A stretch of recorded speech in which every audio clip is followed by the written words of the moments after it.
Bismillahirrahmanirrahim. Assalamualaikum warahmatullahi wabarakatuh. Bismillahirrahmanirrahim. Alhamdulillahilladzi qad akhraja nataijal fikri li arbabil hijab. Nahmaduhu jalla 'alal in'am bi ni'matil iman wal islam.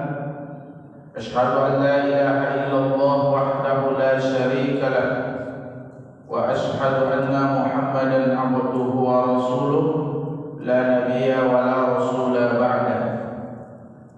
Allahumma inna nas'aluka fahman nabiyyin wa hifzal mursalin wa ilhamal malaikatil muqarrabin ya arhamar rahimin. Pengurus masjid yang sama-sama kita muliakan, para asatiz, tuan-tuan guru yang sama kita hormati, bapak ibu, ayah bunda, orang-orang tua saya, jemaah sekalian yang insyaallah kita semuanya selalu di bawah naungan dan penjagaan dari Allah Subhanahu wa taala. Alhamdulillah, kita bersyukur kepada Allah. Pada malam ini Allah masih berikan kita kekuatan untuk bisa tegak dan berdiri di hadapan Allah, menandakan bahwa kita adalah hamba Allah yang dhaif. Sesungguhnya kitalah yang butuh kepada Allah. Allah tidak pernah butuh kepada kita.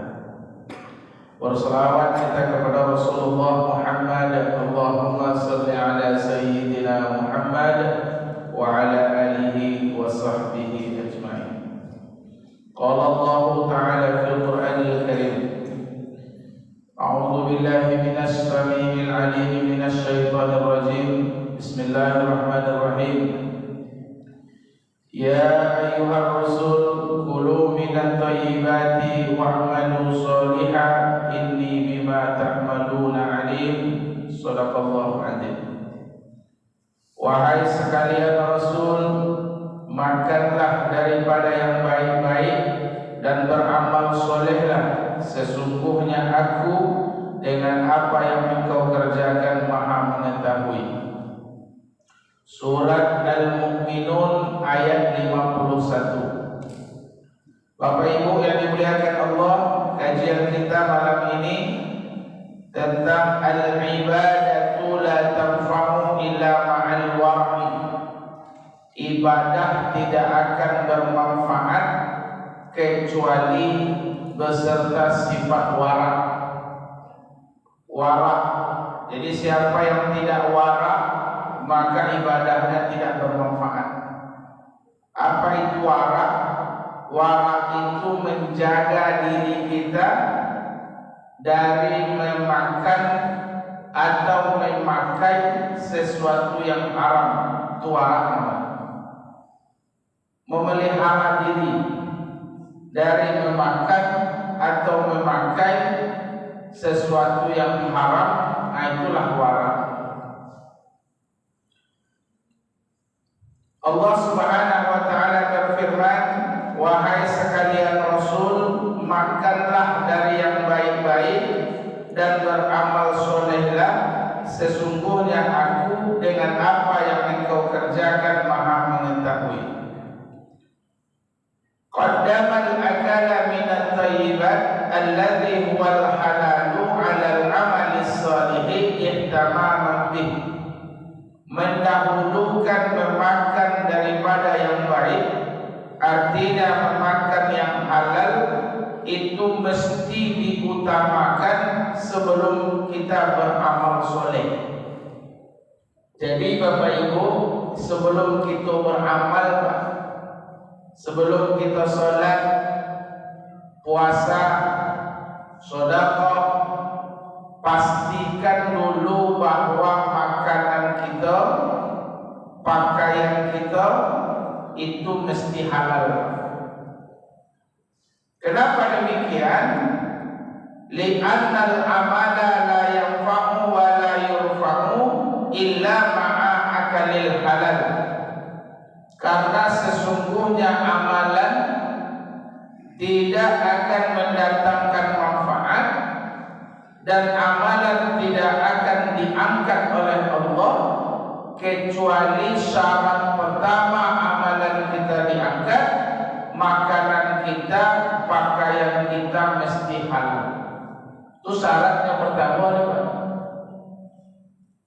Pakaian yang kita bawa sembahyang itu lain dibagi dari pintu halal atau tidak. Makanan yang menetap dalam lambung kita lain makanan yang halal atau tidak. Karena makanan halal, pakaian halal, syarat yang pertama amal kita diangkat oleh Allah Subhanahu wa ta'ala. Fala yaqbalullahu syai'an minat ta'ati illa bi'akali minat thayyibat. Maka tidak akan diterima oleh Allah sesuatu dari ibadah kita kecuali makanan kita itu mesti halal. Jadi Bapak Ibu, tahun baru kok kita jadikan momen yang tepat untuk muhasabah. Muhasabah banyak yang mesti kita muhasabah. Salah satunya adalah rezeki harta yang kita dapatkan sudah halalkah atau belum. Kalau usaha kita belum halal, rezeki kita belum halal, maka di tahun baru ke mari kita sama-sama hijrah, perbaiki diri kita kepada yang lebih halal. An Abdullah bin Umar bin Khattab radhiyallahu anhuma, dari Abdullah bin Umar bin Khattab. Jadi Umar bin Khattab punya anak namanya Abdullah. Jadi Abdullah bin Umar namanya. Beliau pernah berkata, apa kata Abdullah bin Umar? Kau tak mau ngecil tu Pak? Mau baca je lah. Lau sallaitum hatta takunu kal hanaya, jikalau engkau solat sampai badanmu bungkuk seperti busur panah, wasabtum hatta takunu kal autar, dan engkau berpuasa sampai badanmu kurus, lah bungkuk di sembahyang, lah kurus di berpuasa, lam yataqabbalillahu zalika minkum, tidak akan diterima oleh Allah Subhanahu wa taala illa biwara'in hajizin, kecuali engkau punya sifat wara' yang berhati-hati antara halal dan haram tadi. Ini kata Abdullah bin Umar. Yo rajin sembahyang, tapi halal haram tak pernah dibedakan. Sembahyang rajin, berjudi lagi pula. Kalau dulu berjudi, mungkin duduk di kedai Pak, buka kartu, nampak piti di atas meja. Itu dulu. Kalau kini lah modern, lah canggih, suram dalam kamar, bisa orang berjudi gini Pak. Namanya judi online. Ini satunya dah bisa online gini Pak. Balik martabak lah bisa online. Tak perlu keluar lah. Takkan saya sekolah di rumah hatimu martabak. Dia beli apa ibu? Dia beli somai, nah, bisa takkan. Dia pasang ojek bisa. Berjudi pun bisa online. Ditransfer PT kepada judi itu dulu. Habis kau di download aplikasinya, bisa berjudi online. Surang dia dalam kamar bisa berjudi. Kalau menang betapa PT direkamkan. Kalau kalah ya habislah PT direkamkan. Itu canggihnya zaman dulu. Solat jalan juga. Ketika orang azan, Allahu Akbar, Allahu Akbar, stopnya main dulu, sembahyang dulu. Sudah sembahyang lanjut main judi. Solat rajin, pasang nomor tiap hari, pasang nomor togel. Itu rutin tu Pak. Pak. Tiap orang mimpi bertanya. Tiap bahkan sampai orang gila pun bertanya nama. Orang gila pun bingung kan. Siapa sebenarnya gila ini? Dan gila tempat begini gila ini. Jadi ini orang yang tidak warak, solatnya rajin, melakukan yang haram pun lanjut terus, bahkan uang yang dia makan itu dari yang haram, pakaian yang dia beli dari uang yang haram. Maka kata Abdullah bin Umar, "Lau sallaitum hatta takunu kal hanaya," walaupun kau salat sampai badan bungkuk seperti busur panah, "wasabtum hatta takunu kal awtar," atau engkau berpuasa sampai badan kurus, "lam yataqabbalillahu zalika minkum illa biwara'in hajizin," Allah tidak akan terima kalau engkau tidak punya sifat wara'.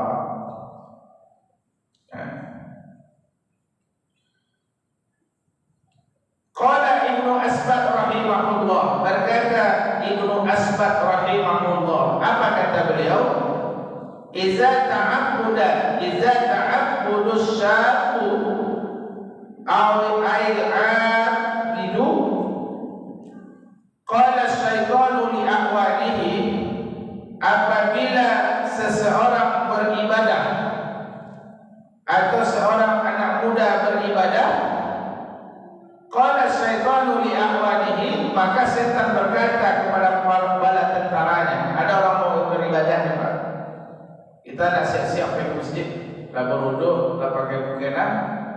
Saat itu qala syaitanu li a'wanihi, saat itu setan berkata kepada bala tentaranya. Apa kata setan? Unzuru min aina mat'amuhu, tolong kalian periksa dari mana makanan orang ini. Orang yang mau beribadah tadi, dari mana makanannya? Fa in kana mat'amuhu mat'ama su'in, apabila makanannya dari makanan yang haram, hak orang yang dirampas dengan zalim, atau hasil menipu, atau hasil judi, atau pakaiannya dibeli dari uang yang haram, yaqulu, saat itu setan berkata kepada bala tentaranya, da'uhu yata'abbu wa yajtahidu faqad kafaku nafsah, biarkanlah dia berpayah-payah dalam beramal, fa innahu ya'lamu anna Allah lam yataqabbal fi ta'atihi, karena setan tadi tahu sesungguhnya Allah tidak akan mengangkat amal orang yang makan atau pakaiannya berasal dari sesuatu yang haram. Ini kata setan kepada bala tentaranya. Betapa pentingnya Bapak Ibu, kita harus memperhatikan makanan kita, pakaian kita mesti berasal dari yang halal. Kenapa Allah gandeng dalam surat Al-Mu'minun ayat 51? Ya, ada dua perintah Allah dalam ayat itu. Ya ayyuhar rusul, wahai sekalian rasul, kulu minat thayyibat wa'malu sholihah, makanlah yang elok-elok dan beramal solehlah. Kenapa digandeng dua perintah ini? Pertama makan yang halal, yang kedua beramal soleh. Karena begitu eratnya hubungan antara makanan yang halal dengan beramal soleh, Pak. Erat hubungannya, Pak. Karena salah satu syarat amalan kita diterima Allah, mesti makanan kita mesti halal. Allah bentangkan alam yang luas, bumi yang luas ini, Pak. Banyak di luar sana usaha-usaha halal. Menggalih jindu itu halal, menggalih martabak halal, menjadi pembantu halal, menjadi buruh itu halal, menerima upah menggosok baju dari rumah ke rumah itu halal itu. Dari sekian banyak yang halal, ada juga usaha-usaha haram yang selalu menggoda kita, Pak. Mengedar narkoba itu haram. Haram. Berjudi itu haram. menjual togel itu haram, menipu itu haram, memperanakkan pitih itu haram, pinjam 1 juta bayar 1.200.000 haram. Kullu qardin jarra naf'an fa huwa riba. Setiap hutang piutang yang mengalirkan manfaat, maka itulah namanya riba, haram. Dari sekian banyak usaha, ada yang halal, ada yang haram. Banyak yang halal daripada yang haram, Bapak Ibu.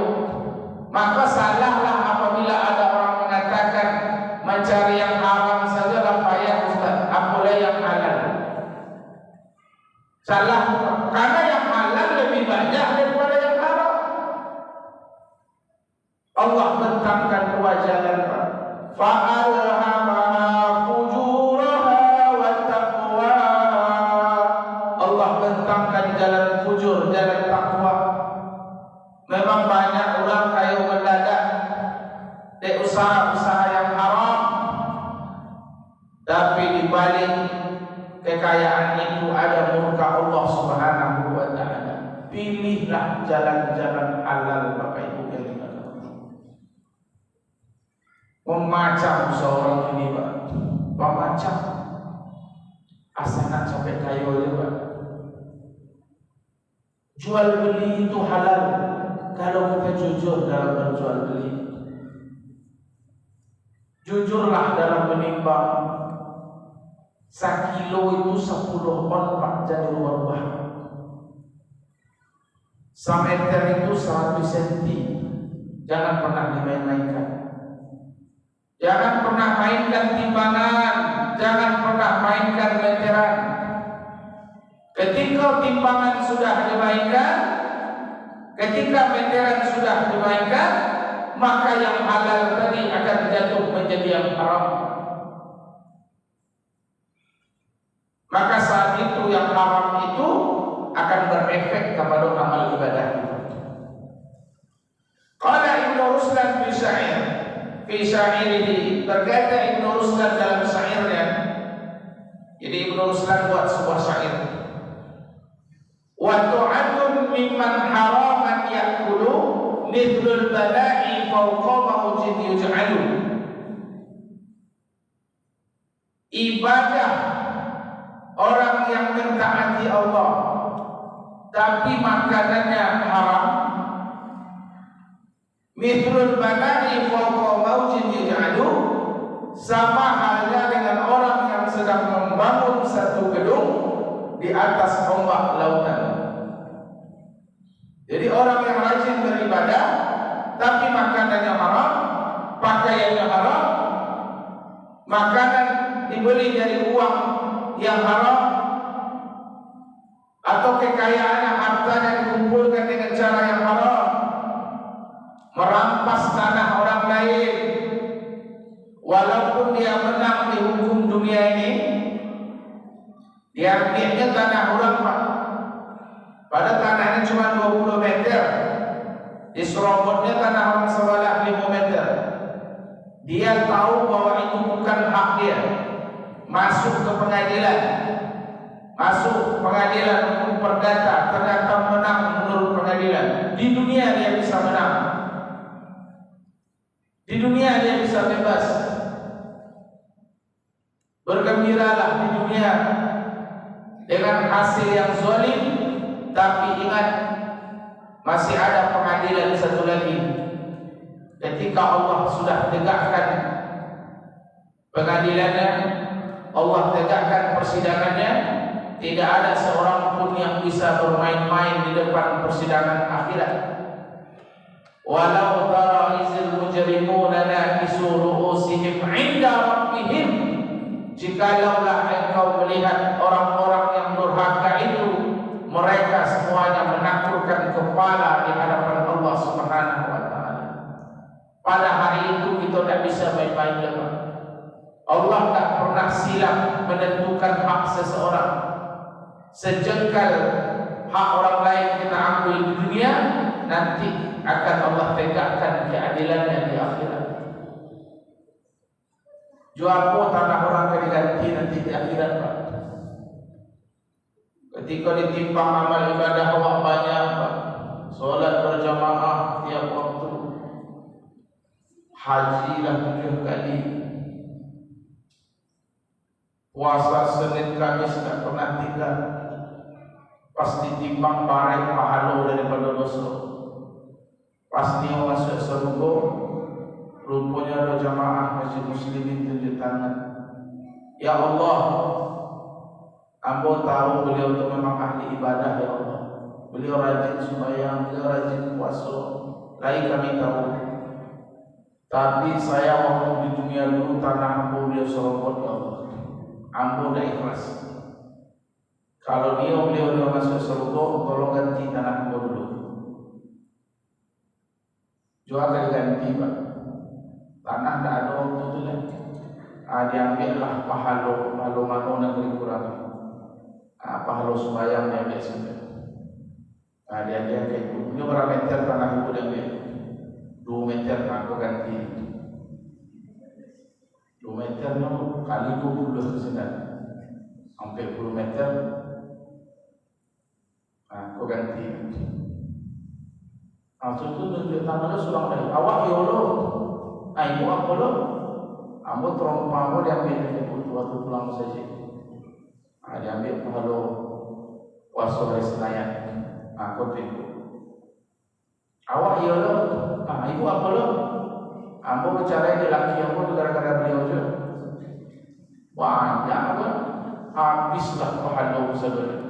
Orang antri panjang, Pak. Fa illam yakun hasanah.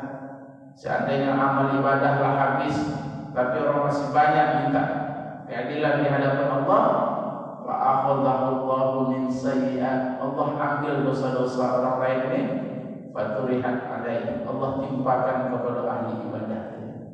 Betapa ruginya Bapak Ibu yang dimuliakan Allah. Ahli ibadah di dunia tapi rugi tiba di akhirat karena kezaliman, karena sering mengambil hak orang lain dengan cara yang zalim. Karena Sufyan Ats-Tsauri rahimahullah taala yaqulu, berkata Sufyan Ats-Tsauri rahimahullah, apa kata Sufyan Ats-Tsauri?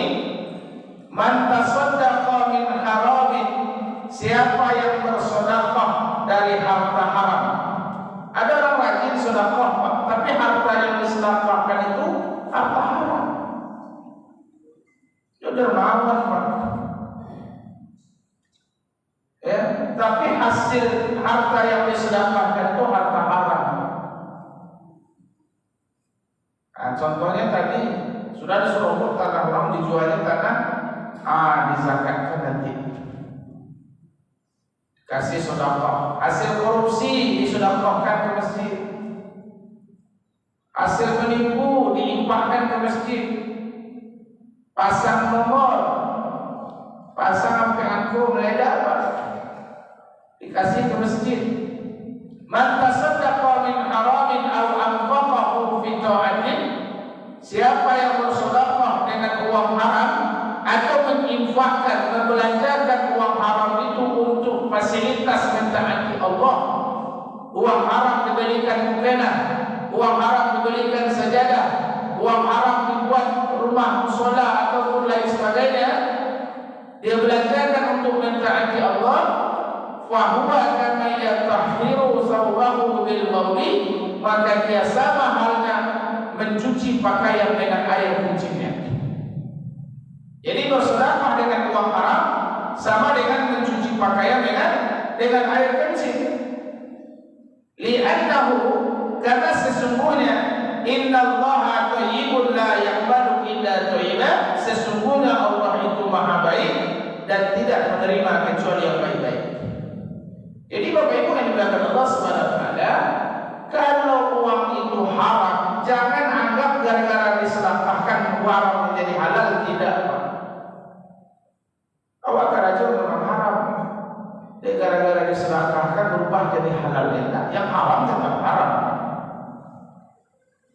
Tapi kan ada hadisnya, Ustaz, hasinu amwalakum bizakah wada'u mardakum bisadaqah. Bersihkan, bentengi hartamu dengan zakat, dan obati penyakitmu dengan sedekah, itu betul. Jadi kalau kita bersihkan harta kita dengan zakat, artinya dalam usaha kita ini ada sampai haul dan nisabnya, mungkin ada di situ hak-hak fakir dan miskin yang belum kita keluarkan, maka kita bersihkan itu dengan zakat. Tapi hasilnya mesti halal, ya, harus dari yang halal. Jadi kalau uang haram kita sedekahkan, kama yatahiru sawbahu bil bauli, sama halnya mencuci pakaian dengan air kencing. Ini kata Sufyan Ats-Tsauri.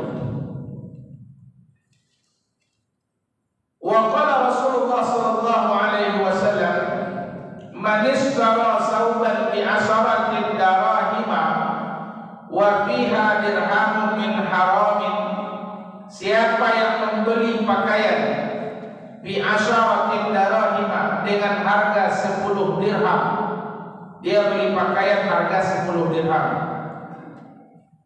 wa fiha dirhamun min haramin, dari 10 dirham itu ada 1 dirham yang haram. Beli mukena 100.000, dari 100.000 itu ada 10.000-nya yang haram masuk ke dalam. Lam yataqabbalillahu lahu salatan ma dama alaihi syai'un minhu, maka Allah tidak akan menerima salatnya selama dia masih memakai pakaian yang haram tadi. Begitu Pak. Jadi beli kopiah. Kopiah itu harganya 50.000. Dari 50.000 itu ada 5.000 yang haram. Beli mukena 300.000, ada 50.000 yang haram. Maka Allah Subhanahu wa taala lam yataqabbalillahu lahu salatan, Allah tidak akan menerima salatnya selama dia masih memakai pakaian yang baru saja dia beli.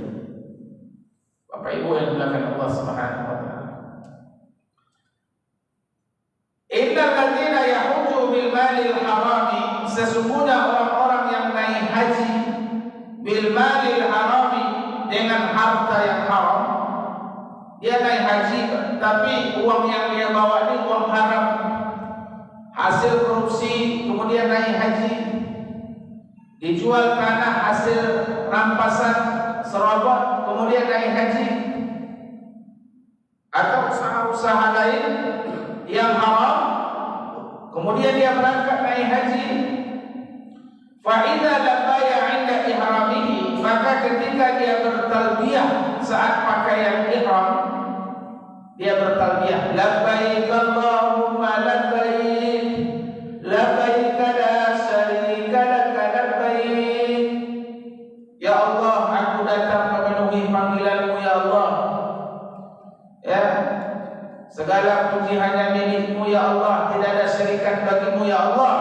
Ketika kita baca talbiyah ini, yaqulu lahu subhanahu wa ta'ala, maka saat itu langsung Allah menjawab, la labbaik wa la sa'daik, aku tak menerima kedatanganmu, wa la sa'daik, tidak ada kebahagiaan untuk engkau, zaduka haram, bekal yang engkau bawa itu haram, wa rahlatuka haram, kendaraanmu itu haram, wa hajjuka ghairu mabrur, hajimu tidaklah haji yang mabrur, karena bekal yang engkau bawa, kendaraan yang engkau tumpangi, semuanya dari harta yang haram. Ini kalau naik haji bawa uang haram. Bapak Ibu yang dimuliakan Allah Subhanahu wa taala, ini akibat yang pertama ketika kita mencampurkan harta kita dengan yang haram. Efek yang pertama, Allah tidak terima dan tidak akan angkat amal ibadah kita. La talbisul haqqa bil batili wa taktumul haqqa wa antum ta'lamun.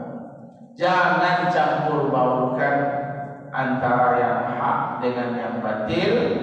Engkau sembunyikan yang hak itu padahal kita sudah tahu. Awak telah tahu Pak.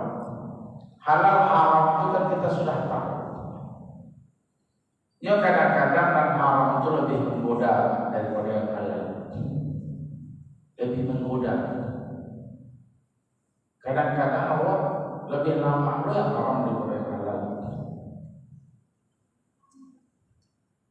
Jadi ada asrama di pesantren. Jadi di situ ada anak-anak kos. Di belakang rumah kos itu ada batang cubada, buahnya kadang. Siang-siang kecil orang yang punya cubada itu. Kalian kalau kemakan cubada dia kecil anak kos itu, tidak usah lah Jo. Bawaun kamu aku kalau makan cubada. Ada dia kan? Pas baru malam hilang cubada. Jadi kecil aja tu dia. Ketika dia akhir dia nak nio, mencilok lo kira mampu lama. Nah mencilok anak kos itu kan? Ya.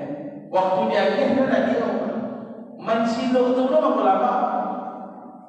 Kadang yang haram itu lebih menggoda daripada yang halal. Mohon maaf Bapak Ibu yang dimuliakan Allah, mohon maaf. Ada orang sudah punya istri, Pak. Lebih tertarik pula ke bini orang daripada bini. Padahal bininya lebih cantik. Tapi karena itu halal, ada orang yang tertarik kepada istri orang. Begitulah haram itu kuatnya daya tarik. Yang haram itu lebih menggoda daripada yang halal. Kadang orang ketika buka usaha yang halal, payah naik usaha itu. Ketika ada yang haram di situ, baru naik usaha. Kalau pameran auto, kalau ada yang sales auto, pameran auto-auto baru kan di mall. Kalau auto saja dipajang situ Pak, tak ada daya tarik. Tapi kalau dipajang cewek seksi di samping auto itu Pak, baru orang datang situ mencari brosur. Model itu Bapak Ibu yang dimuliakan Allah, yang haram itu kuat daya tarik. Makanya iklan-iklan itu banyak ditampilkan perempuan-perempuan seksi, ya, menarik. Kalau madu itu halal atau haram Bu? Madu lebah halal. Kalau minuman keras jelas haram. Tapi kalau kemasannya mana yang lebih menarik? Menarik minuman keras Pak. Botolnya itu mahal Pak. Botol minuman keras itu, botol bekas itu mahal Pak. Bahkan dijadikan hiasan dinding bagi sebagian orang. Kalau ada orang buka kafe, kadang-kadang dipajang botol-botol minuman keras. Kenapa dipajang? Karena menarik, botolnya itu menarik. Mahal harganya. Ada kawan saya beli botol bekas minuman keras besar ini, itu harga 100.000 botol bekas. 100.000 botolnya aja. Isinya haram di dalam. Tapi kalau botol madu, kadang jeregen dia botolnya Pak ya. Kadang bekas botol mini timun itu aja tidak menarik. Nah disinilah kita dituntut warak, berhati-hati Pak. Berhati-hati. Malam yubali min aina tasabal mala, lam yubali Allahu bihi min aina yudkhiluhun nar. Siapa yang tidak pernah peduli dari mana harta dia dapatkan, Allah tidak akan peduli dari pintu mana Allah memasukkan dia ke dalam neraka. Jadi ada orang yang tak peduli halal dan haram. Yang penting saya jadi orang kaya, mau halal mau haram itu terserah. Yang penting saya jadi kaya. Siapa yang tidak peduli dari mana harta dia dapatkan, lam yubali Allahu bihi min aina yudkhiluhun nar. Allah tidak akan peduli dari pintu mana Allah memasukkan dia ke dalam neraka. Ini akibat pertama. Yang kedua,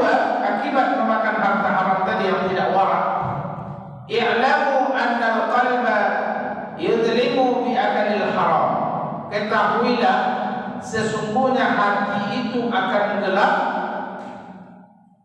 disebabkan makanan yang haram.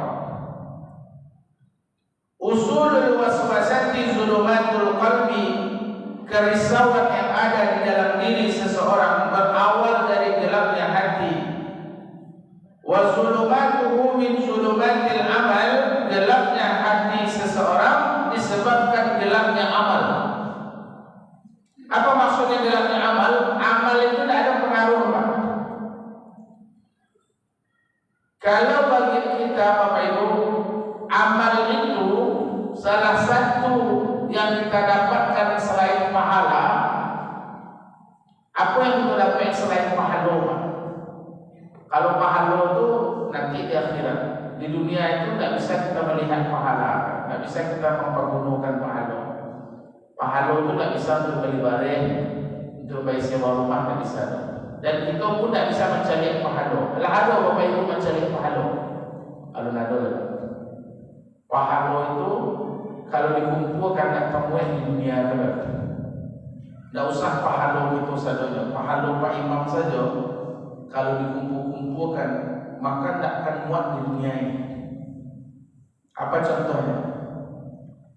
Contoh salah satu ibadah, rak'atul fajri khairum minad dunya wa ma fiha. 2 rakaat sebelum sholat subuh itu lebih baik dari dunia beserta isinya. Lebih besar dari dunia beserta isinya. 5 kali letakkan. Itu baru pahala Pak Imam, baru lagi pahala Pak Haji, pahala Bapak Ibu pengurus masjid. Maka dunia ini terlalu kecil untuk menampung pahala. Apa yang kita dapatkan selain pahala? Ketenangan. Ketenangan. Contohnya sholat. Kita sehabis sholat pasti tenang. Karena salah satu fadilah sholat itu tenang.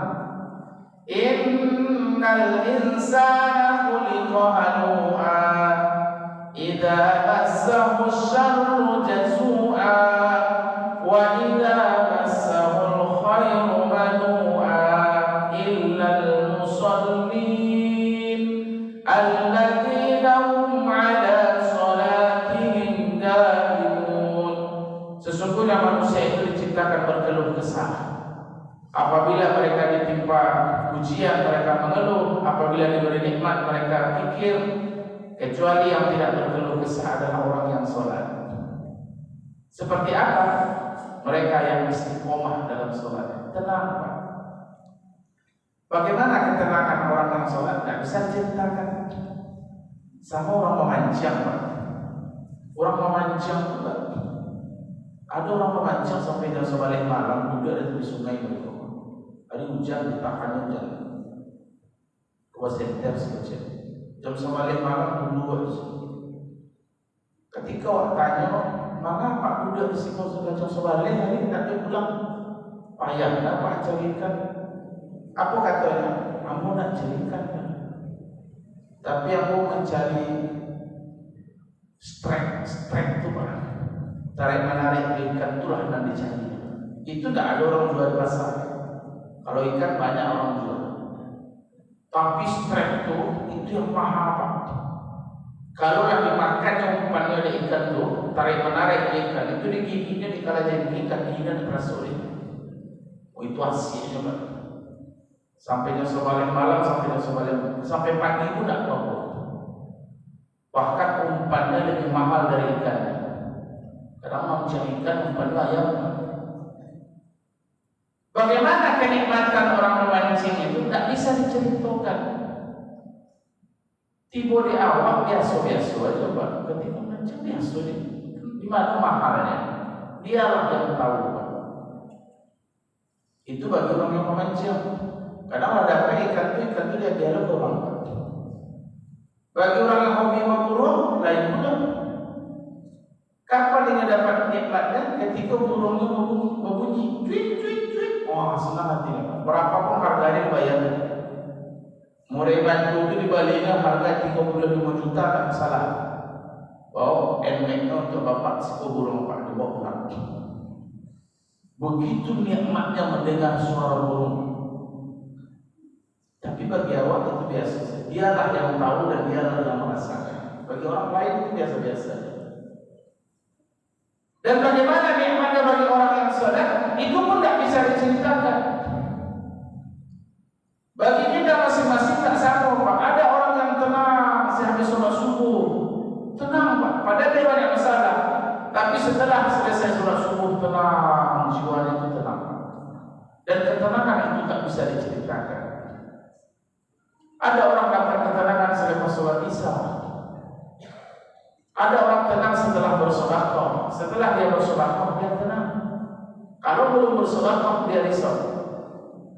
Ada orang dapat ketenangan setelah berpuasa. Sebelum dia berpuasa dia tak nyaman. Setelah dia berpuasa barulah dia tenang. Tapi ada orang yang tidak merasakan apa-apa dari amalnya. Solat pun dia tak terasa, tak solat pun dia tak pernah risau. Solat tak solat sama saja. Apa penyebabnya? Wa zulumatuhu min akalil haram wa subhat. Salah satu penyebabnya lambungnya berisi dengan makanan yang haram dan subhat, maka gelaplah amalnya. Tidak berpengaruh amalan dalam kehidupannya karena makanan, pakaiannya berasal dari yang haram.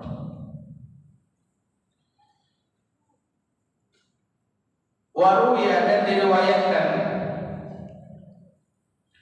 marra Isa alaihi salam di maqabiratin. Satu hari Nabi Isa berjalan melewati sebuah kuburan.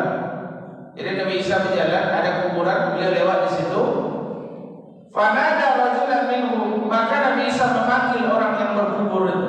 Salah satu mukjizat Nabi Isa itu bisa menghidupkan orang yang sudah mati. Maka dipanggil oleh Nabi Isa, ya fulan qum, wahai fulan, bangkitlah. Fa ahyahu bi iznillahi ta'ala, maka dengan izin Allah orang yang mati itu menjawab, hidup dia. Fa qala, Nabi Isa bertanya kepada orang yang sudah mati yang dihidupkan Allah ini, man anta? Fa qala kuntu hamalan anqulu linnas. Nabi Isa bertanya, siapakah engkau? Maka orang yang mati itu menjawab, saya dulu adalah seorang buruh yang menerima jasa dari memindahkan barang. Jadi tukang angkut, Pak. Tukang angkut. Waktu dulu dia adalah sebagai tukang angkut. Falaqattu yawman li insanin hatoba. Pada satu hari saya pernah memindahkan, mengangkut kayu bakar. Karena dia menerima upah disuruh orang untuk memindahkan kayu. Maka ketika saya memindahkan kayu ini, maka satu minhu khilalan faqallaitu bihi, aku mematahkan kayu itu sedikit untuk mencongkel gigiku. Fa ana mutalibun min dzumutun, maka sejak hari kematianku aku dituntut sampai hari ini. Jadi hanya gara-gara mematahkan sedikit kayu untuk mencongkel giginya, yang punya kayu belum diminta izin kepadanya, maka sejak hari kematian sampai hari ini dia masih dituntut di hadapan Allah Subhanahu wa taala. Begitu beratnya pertanggungjawaban ketika satu butir, ketika satu tetes ataupun sedikit harta orang lain kita rampas dengan cara yang tidak halal, maka kita akan dituntut di hadapan Allah Subhanahu wa taala. Maka Bapak Ibu hati-hatilah. Kalau ada hak orang yang belum dikembalikan, kembalikan. Kalau ada hutang yang belum dibayar, setidaknya ya sampaikan kepada ahli waris. Jangan sampai urusan ini sampai nanti di hadapan Allah Subhanahu wa taala. Ya. Seorang muslim itu tergantung-gantung disebabkan hutang-hutang yang belum terselesaikan. Pada satu hari Nabi pernah tidak mau menyolatkan salah seorang jenazah karena dia masih punya hutang. Jadi begitu beratnya masalah dunia ini, ketika tidak bisa diselesaikan di dunia, maka nanti urusannya sampai ke hadapan Allah Subhanahu wa taala. Dari kisah Nabi Isa ini bisa kita ambil kesimpulan, ada sedikit kayu saja dipatahkan untuk mencongkel giginya, karena yang punya kayu tidak tahu, maka mulai sejak hari kematian dia masih dituntut di hadapan Allah Subhanahu wa taala. Bagaimana dengan kita Bapak Ibu? mungkinlah banyak orang yang kita kembalikan. Ya, salah satu contohnya kadang terompawa hilang untuk terompa kawan lagi. Itu sebetulnya tak halal. Jelas itu tak halal. Kalau tidak terompawa apa dibawa, walaupun terompawa hilang. Ya, jadi kalau hilang terompawa, pulang aja pakai tapak kaki. Dan tapak ayam kalau punya itu ayam punya. Pulang pakai tapak kaki. Jangan diambil terompah orang. Kalau diambil terompah orang, berarti nanti urusan yang panjang sampai di akhirat di hadapan Allah Subhanahu wa taala. Fadzalika iyyakum biwara'in. Maka karena itu wajiblah atas kamu bersifat wara', berhati-hati. Nah, salah satu yang harus kita muhasabah di awal tahun ini, mari kita berhati-hati, jangan sampai ya rezeki kita, pakaian kita, makanan kita dari sesuatu yang haram. Mari kita sama-sama hijrah kepada yang lebih baik. Ya, salah satunya mengevaluasi harta yang kita kumpulkan hari ini. Semoga kita Allah kayakan dengan yang halal sehingga kita tidak lagi melirik harta haram. Allahumma kfina bihalalika an haramika. Ya Allah, cukupkanlah kami dengan yang halal sehingga kami tidak lagi melirik sesuatu yang haram. Subhanakallahumma wa bihamdika asyhadu an la ilaha illa anta astaghfiruka wa atubu ilaik. Assalamualaikum warahmatullahi wabarakatuh.